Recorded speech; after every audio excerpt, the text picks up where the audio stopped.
Le British Museum recèle de véritables trésors sur les civilisations anciennes, sauf apparemment sur les Israélites.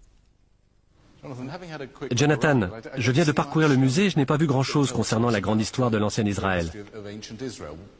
Où est-ce passé? Eh bien, à vrai dire, nulle part. Ce sont des histoires fabuleuses qui font partie du patrimoine littéraire des débuts d'Israël. Mais on ne peut pas les étayer d'éléments archéologiques. Que faut-il en conclure? Est-ce à dire que l'Ancien Testament n'est que pure fiction? Et l'Exode, et l'invasion du pays de Canaan? Nous n'avons aucune trace archéologique de l'invasion de Canaan. Les Israélites attaquent Jéricho et les murs de la ville s'effondrent miraculeusement.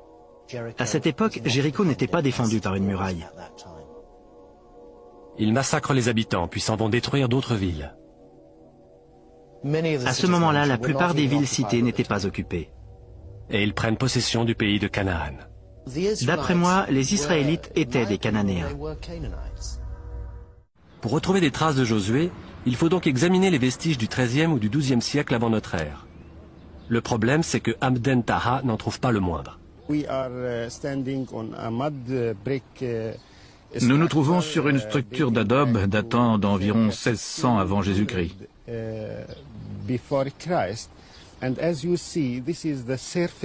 Et ce que vous voyez là est le sommet du tel, ce qui signifie que le site a été abandonné à la fin du XVIe siècle et n'a pas été réoccupé ensuite.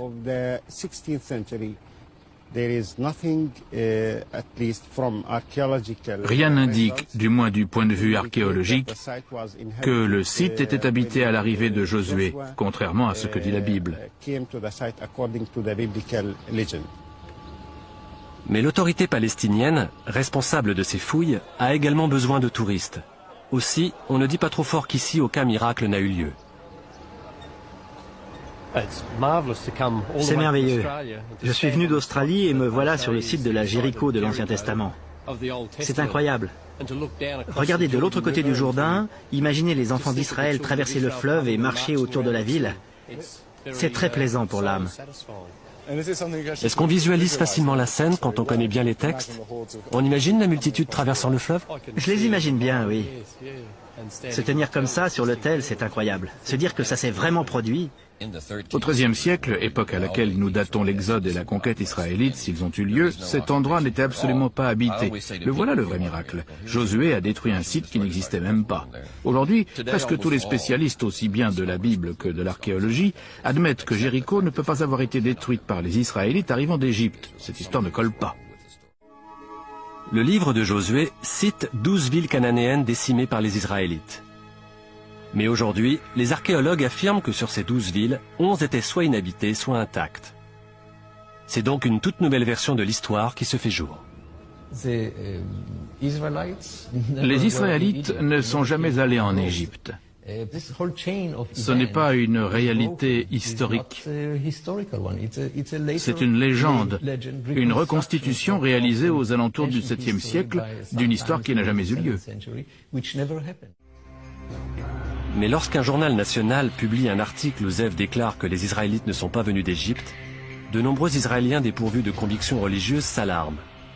C'est ce que lui a dit un membre du gouvernement. Il m'a dit qu'après avoir lu l'article, où j'affirmais que l'Exode n'avait pas eu lieu et que nous n'étions pas venus d'Égypte, il n'avait pas pu dormir pendant 3 jours.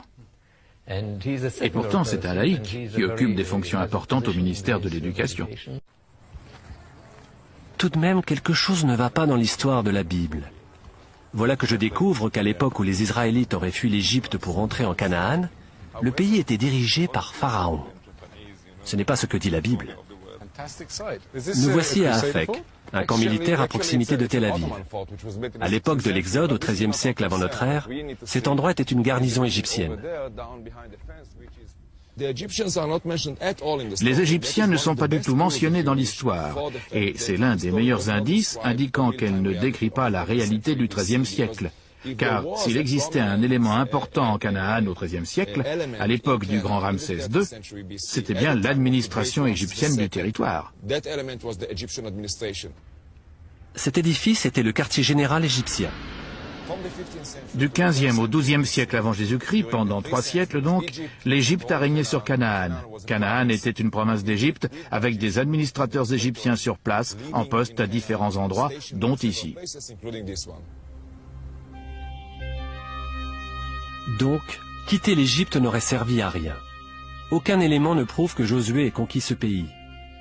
Mais après tout, il n'existe pas non plus de preuve que Guillaume le Conquérant ait conquis l'Angleterre en 1066.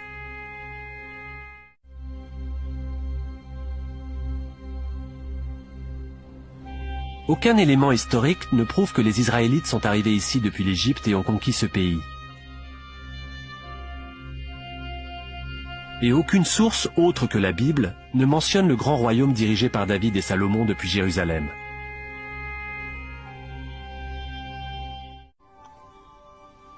Une enquête qui mène à des découvertes archéologiques des plus mystérieuses.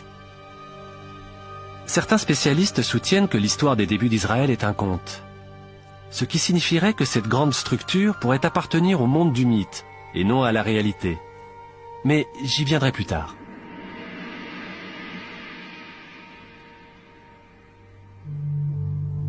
Ce que j'ai découvert jusqu'ici, c'est que le récit ne cadre pas avec l'histoire. Pas de chute de mur à Jéricho au XIIIe siècle avant Jésus-Christ, l'époque de Josué. La ville avait été détruite et abandonnée des siècles auparavant. La seule ville qui semble bien avoir été détruite comme le raconte la Bible, c'est Hatzor. Et ils frappèrent par le tranchant de l'épée toutes les âmes qui s'y trouvaient, les détruisant entièrement. Il n'y resta rien de ce qui respirait. Et Josué brûla Hatzor par le feu. Les vestiges archéologiques attestent de l'incendie. Mais ce que la Bible ne dit pas, c'est qu'à cette époque, Canaan était sous domination égyptienne. Et d'après les archives égyptiennes, Hatzor a été attaqué par le pharaon Séti Ier. Si Josué est arrivé plus tard, peut-être a-t-il manqué l'événement. Nous savons que vers l'an 1300, Séti Ier a détruit Hatzor, car il s'en vante dans une célèbre inscription. Est-ce que ça a vraiment signé l'arrêt de mort de Hatzor? Est-ce que les Israélites ont, plusieurs siècles plus tard, décidé de revendiquer cette victoire et dit « c'est nous qui l'avons fait » ? C'est une possibilité. Nous n'avons aucune preuve archéologique pour Josué. Aucune preuve d'une conquête telle que la Bible l'a décrit. Il n'y a pas eu d'exode, pas comme le dit la Bible.